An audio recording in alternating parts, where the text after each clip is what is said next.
Breaking news out of Iran tonight with Florida Congressman and veteran Michael Waltz. Congressman, welcome back. Hey, thanks so much, Shannon. Good to be with you.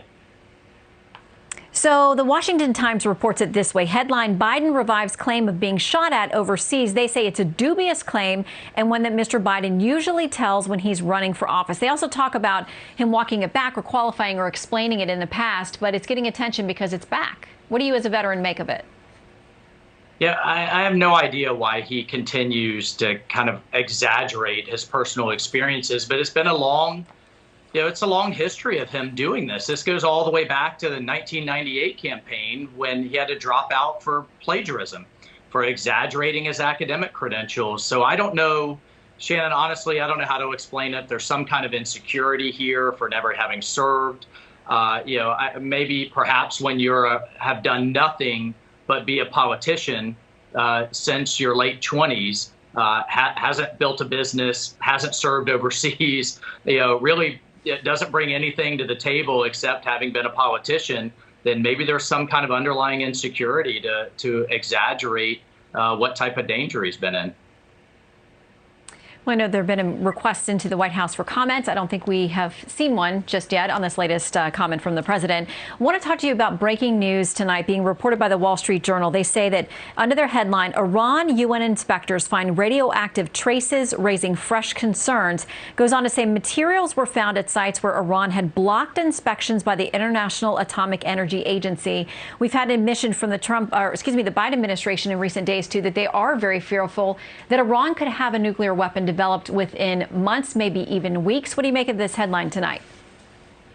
Well, it's not surprising. The Israelis have been releasing information that they've been uncovering for years now that shows that Iran has never truly set aside its march towards a nuclear weapon. The Iran deal didn't do what it was promised. All it really did was give the Iranian regime a ton of money up front and only suspend a very narrow portion of their program. One of the things, that we constantly have to remind people is there's three key components to a nuclear program. There's the missiles, there's actually being able to make the bomb, and then there's being able to weaponize it to get it onto a warhead. And all the Iran deal did was temporarily suspend one component of that.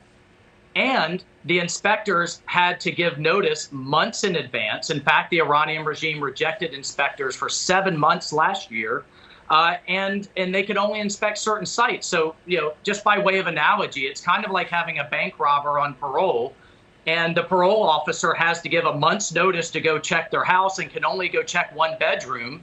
And yet when they do, there should be no surprise that it's been relatively clean. And proponents of the Iran deal, many of which now are in Biden's administration, are saying, see, there's nothing there.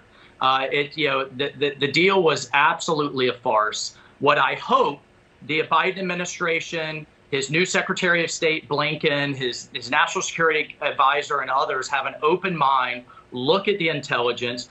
Trump's maximum pressure campaign was working. The amount of oil they were able to sell on the market has gone to virtually zero. They're not able to pay their terrorist proxies anymore. It's had to curtail its missile program. The regime is truly struggling. And if we keep up that pressure, we could get back to a better deal, but from a position of strength with true leverage and not just go back to their same old kind of Obama era thinking. That's my hope, Shannon, but we'll see in the coming weeks and months. So breaking news as well on the front in Yemen, the decision to change a terror designation there.